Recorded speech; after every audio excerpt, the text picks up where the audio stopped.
Hindi dahil wala sa isang paa ay kulang na ang kanyang pagkatao. Ang ating dignidad, ang ating karapatan, ang ating pagiging tao ay hindi nakabase sa kompleto o kulang. Tayo ay kompleto sa dignidad dahil tayo ay nilikha ng Diyos.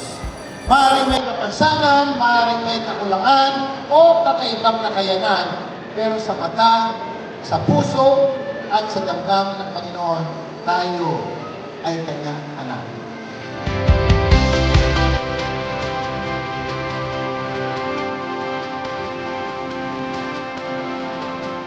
Personally, nagpapasalamat ako kay Governor Roy Umali, kay Vice Governor Anthony Umali, dahil ito yung probinsya na talagang may programa na ginagawa para sa mga persons with disabilities.